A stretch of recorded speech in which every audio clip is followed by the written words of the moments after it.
Thank you, Chairman. And as he's told, I'm a physician, majored in brain imaging, mostly PET. PET is posterior emission tomography, since 27 years ago. And this title was prepared in collaboration with my youngest colleague, who just won 3 years ago a PhD, and he's an MD PhD. So today's topic includes my understanding of the current status of the deep learning to be applied for biological or medical situation. And the main topic is problems formulation. As an outsider of this fantastic field, I'm going to learn and try to apply the deep learning to the problems, the clinical problems we are facing every day. So the challenges and our approach is going to be included, and I have prepared 47 slides.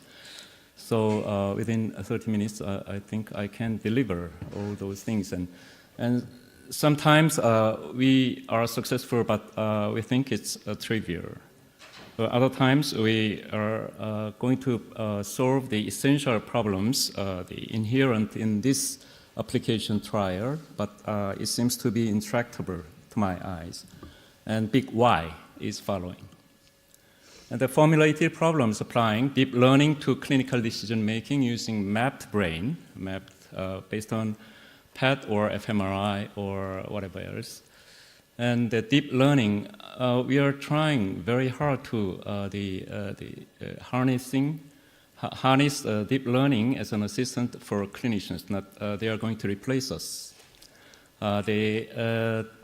At first, I can assure you that we clinicians are Bayesians. This is again told by the previous speakers, and that the thing is how to teach machine do their job of suitable for machine learning, or how to accommodate the clinicians to machine learning. That's my the goal. The Bayesian Clinicians is summarized in this one slide here, and we are doing this every day. So in more detail, so clinical decision making is based upon a base rule, and then every day we test. The test includes not just a lab or imaging test. We ask patients about their symptoms and signs, and that's educated in medical school for the freshman and sophomore and junior and senior. And we are going to emphasize that it is very important why it is going to decide prior probability. So if prior probability is high, then a test is sometimes useless. So that's the situation. And before test, there are disease and non-disease. And after a test, we are going to just observe. And that then disease positive, test negative, disease positive, test positive. That's the thing every day, the happening in the clinic or the hospital. And if we test, we got, for example, a positive result with sensitivity 80% and specificity 60%. It is quite frequent that we have that kind of test, but we are using everyday routine. After the test with positive results, we can just say this is positive, and then that's the thing happens. And the blue over red is just before test is just 50%. However, after test, blue over red is just about 2. And it is going to say that half of the patient belongs to the disease, half of the patient belongs to non-disease. And after the test, and once 2/3, the probabilities are rising. And so deep learning should be a help to increase the posterior likelihood if it is going to be useful in clinics. So compared with this kind of rapidly evolving the AI or whatever, so we clinicians learn fast with almost no data, scanty data on very early period of learning. Why? Because it's a life and death problem. And we are very good at missing data imputation. Patients do not say everything to us, but we know. So inherently, clinicians are working as a generative entity. So, So that was devised in this science report. Captcha was probably cracked by a network mimicking human ones. They called it recursive cortical network. And they emphasized that that network is working almost 90% at very early period of training. However, I found that they are not good at noisy environment. 70% is not enough. That Turing test works. So in clinical brain imaging, we do the classification and prediction just like every AI is doing. 20 years ago, we tried to the support machine to help us. And it needed so many efforts and time, so we just gave up. And after 20 years, we found that there is a deep learning which is simple to apply, just to kind of visit GitHub and download and then use. So during that time, I just tried to predict, to use that kind of imaging for prediction of the in profound depth after successful cochlear implantation and rehabilitation. After 3 years, some patients they improve and some patients not. So we need to predict. And so there was the report. However, brain is working as the connected structure. They call it graph or whatever. And prediction is just this problem is not so simple, just looking at the topography. So let me. So because brains are all the time connective structure, no single area is working alone. So we need the best. The recently updated reports with best performance. So this kind of networks drew my attention by Google relational reasoning or the graph CNN. Let me just tell you a little bit later.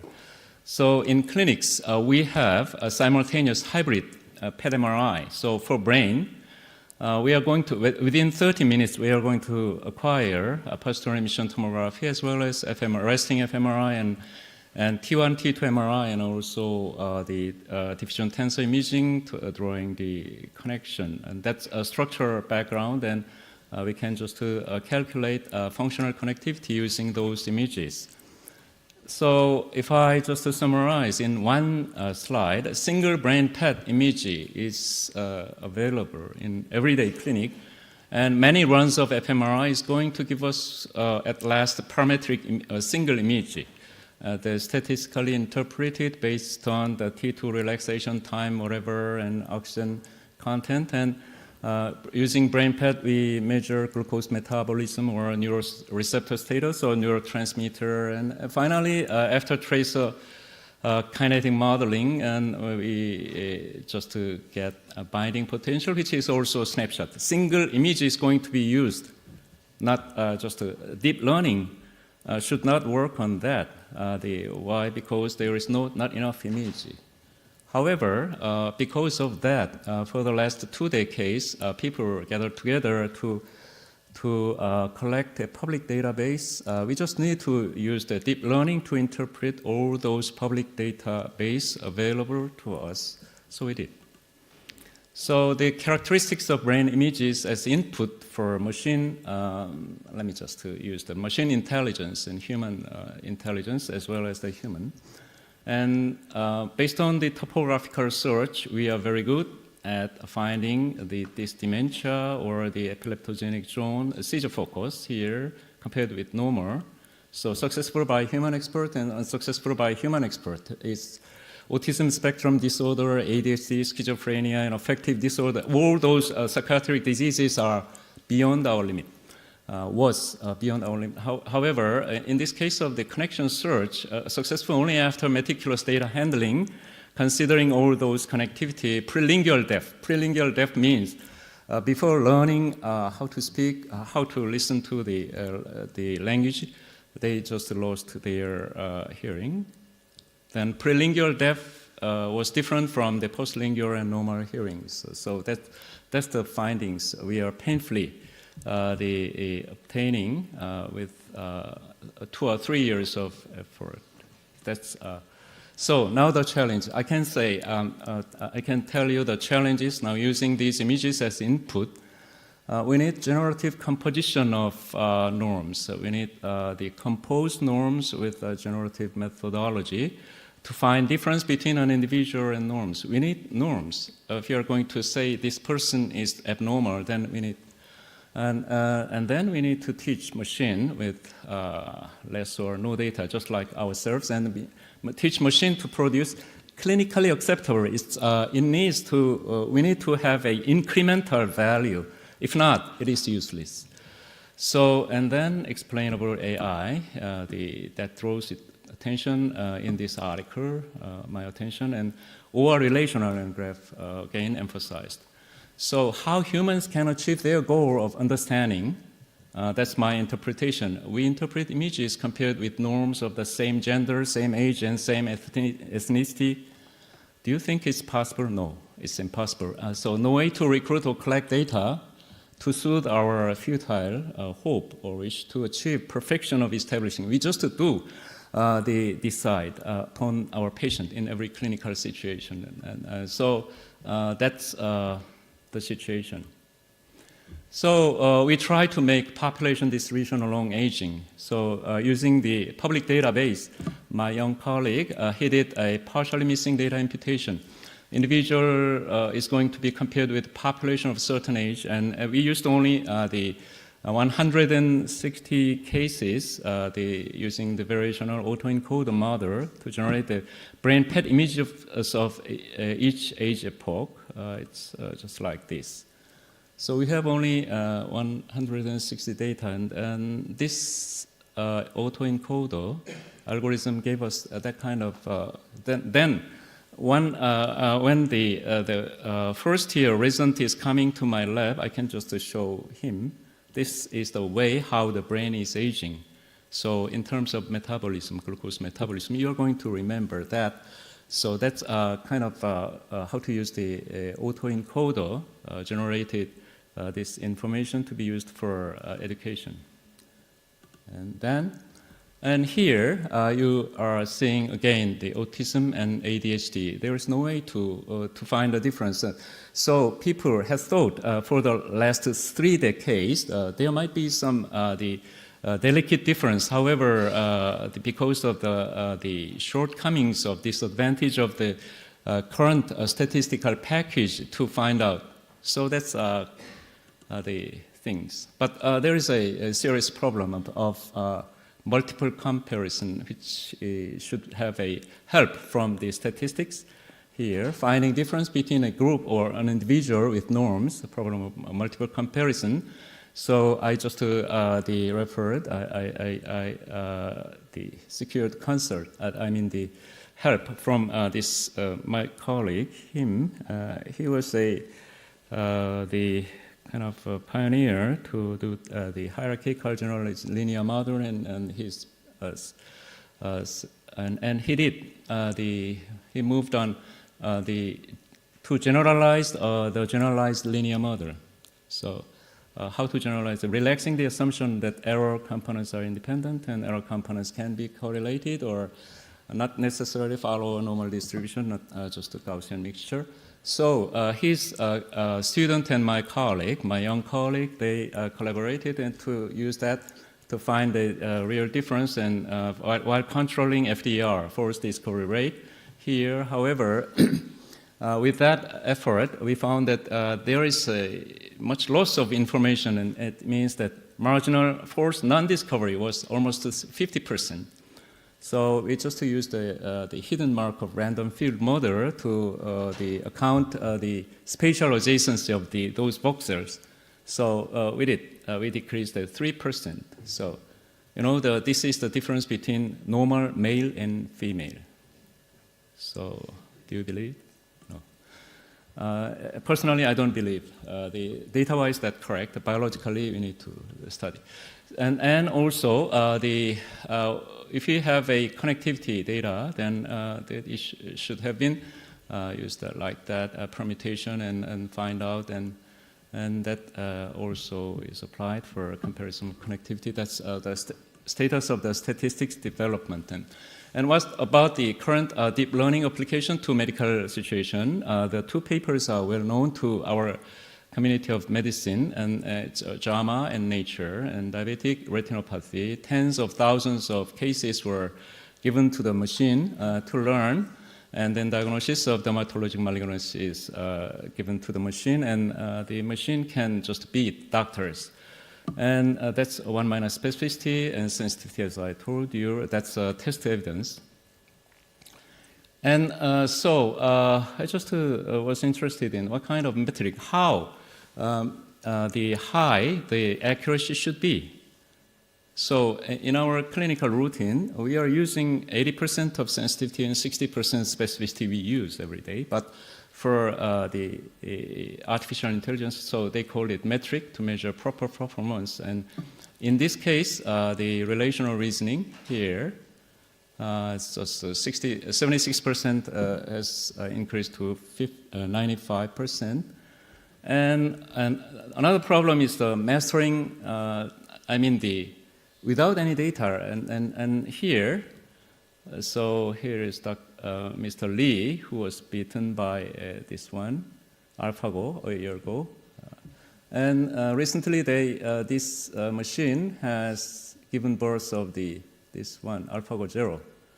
And they just here in this paper, they said that this AlphaGo 0 is learning from this master, unsupervised or not unsupervised, educated by master machine.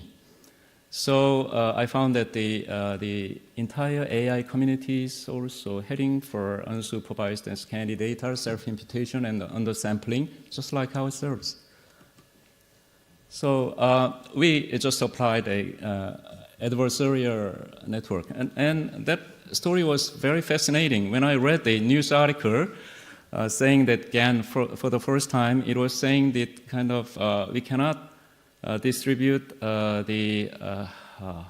okay, that was the astrophysical one using telescopes.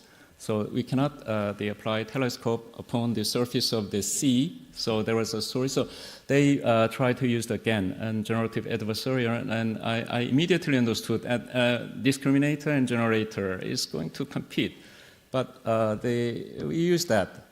So we are trying to remove the necessity of acquiring MR.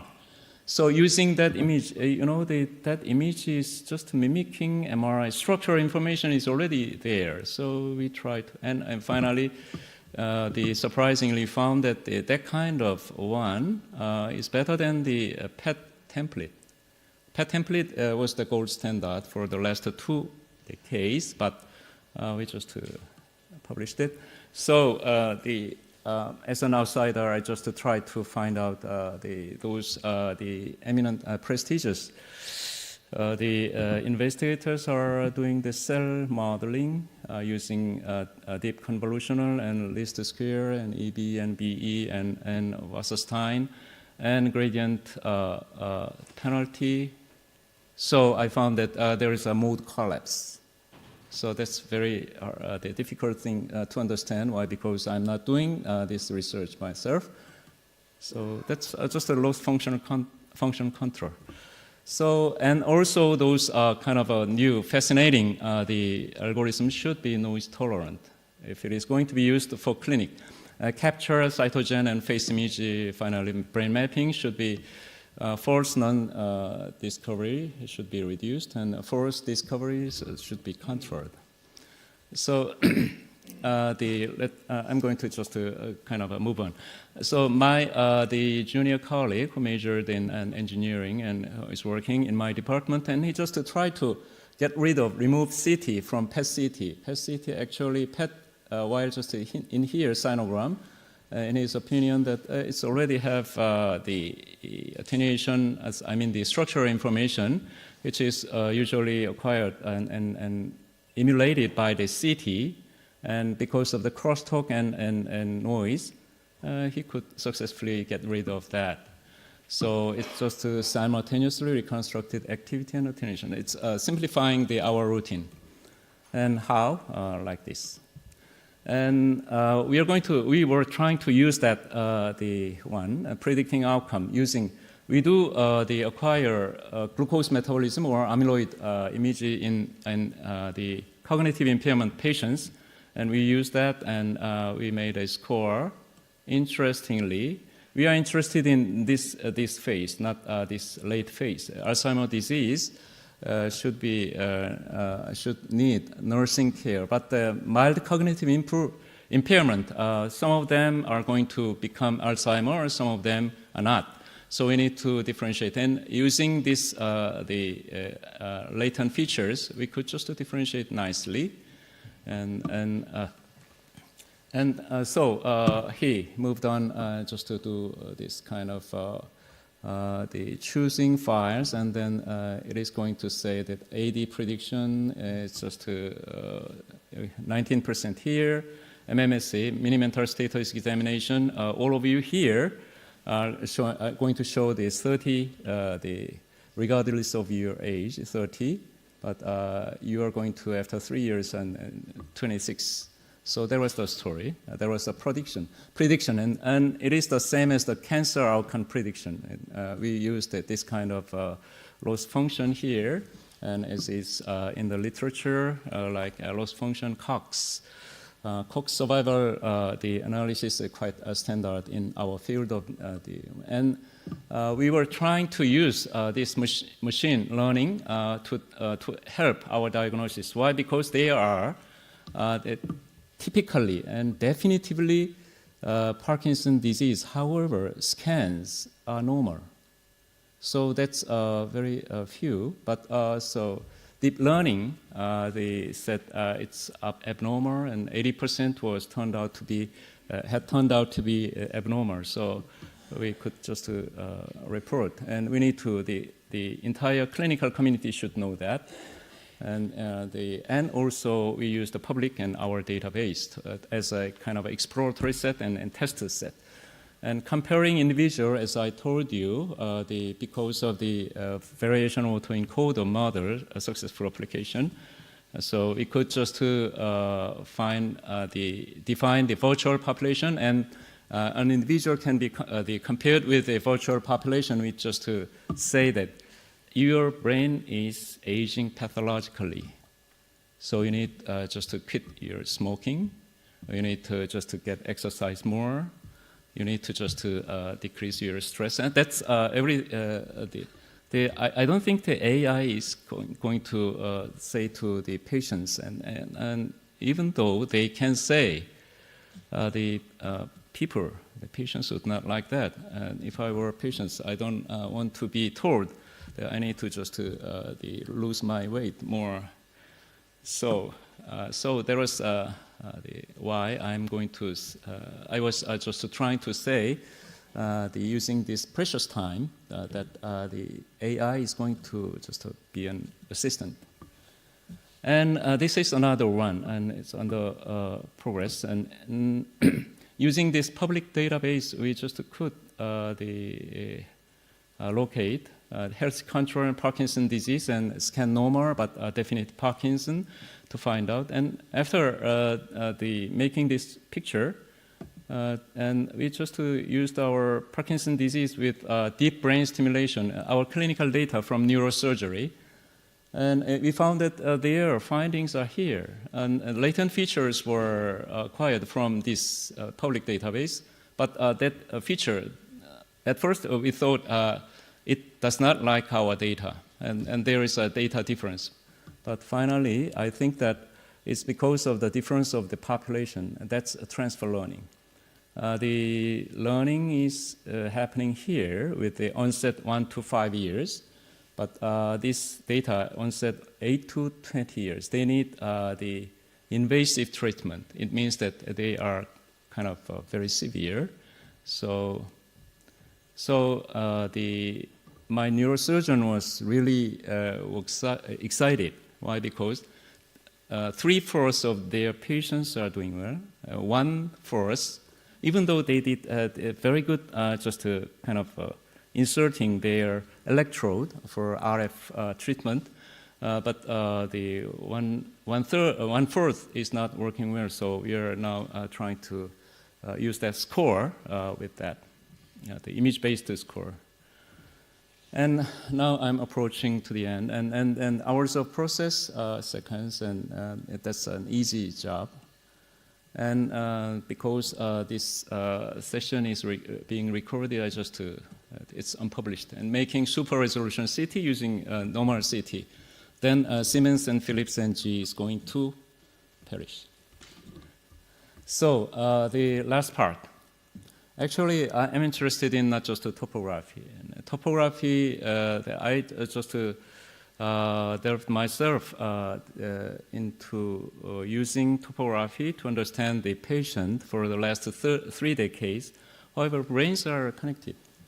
So topography is, in other words, a zero-dimensional topological invariant and one-dimensional topological invariant is going to be brain graph. And brain is a highly connected network. They can say that it's a brain graph is it's just a non-Euclidean, the Riemannian manifold, whatever. So I don't understand the meaning. However, they say that. So we just applied using our topology ideas, based on persistent homology from 6 years ago, PET to MEG, and whatever modality we have, and it was successfully applied. And the threshold was an arbitrariness of setting threshold to make the adjacent graph of brain was overcome. Hence. So it's based upon the Simplicial chain complex and point word, edge word, and phase word, and tetrahedron volume word, and that kind of Simplicial complex idea here, but they are giving us the only one-dimensional ones, and those bar graphs, and according to the Italian mathematician name, Betti zero, we successfully applied Betti zero, but Betti 1, 2, 3, 4, 5, and infinite. That was the real situation. So the Simplicial structure, if I say it, brain graph is just the assuming that just like internet or just like a cellular phone, only 2 points are connected at once. No, brain is connected in a different way, so we need to move on. So we need graph CNN. That's almost to the second last slide, mine. The graph CNN. Graph CNN on this, and 2D CNN, how to make the input connectivity information to 2D CNN, or the spectra or spatial, and those guys, upon Google Scholar and Archive. They were all worried about, while doing the spectral or spatial ones, they concerned about the problem of the plausible information loss. So we are saying, using topological idea and the combining algebra and analysis and also topology, so we can just move on to tame or they make our input to be into the 2D CNN and 3D CNN if it is going to be developed. So simplicity was the one that I was invited. Why I was invited to this field again. 20 years ago, I just gave up after just one trial and publication. And clinicians wish to make very good assistance, mimicking our strength and to help us. Thank you.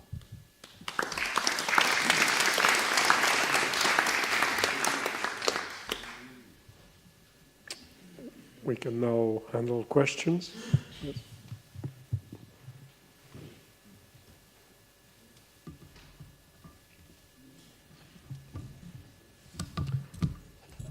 May I first ask you one question? What is connectomics? What do you mean by connectomics?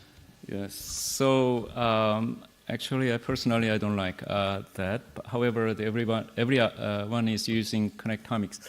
So connectomics was coined to make another project in United States and European Union.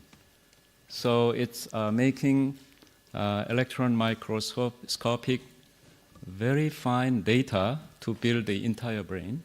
So it is going to deal with every synaptic connections, just like a dendritic button and postsynaptic axonal end. So there was so connectivity and omics. It's just gene omics. That's my understanding. So the connection and connectivity, whatever.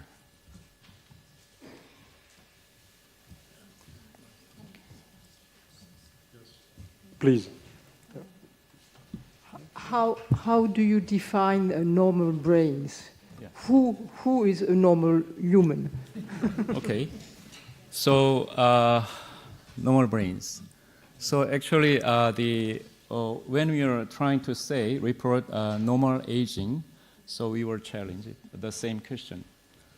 Because of that, the people gathered together to make a consensus that at first practical, pragmatic approach is to acquire from normal persons. They acquire images from normal persons who insist they are normal. However, during the image acquisition, we do just at least psychological test for them. Why? Because we are interested in aged brain. So those aged people, sometimes they don't actually recognize them that they are depressed. So that's the reason why we have only 160 in the public database. They would have acquired 1,000 or more. And after acquiring the images, MRI, there might be a small tumor which is incipient, and we need to just. So that's normal. So normal persons who having normal brain are not expected to come to the clinic. So that's a practical one.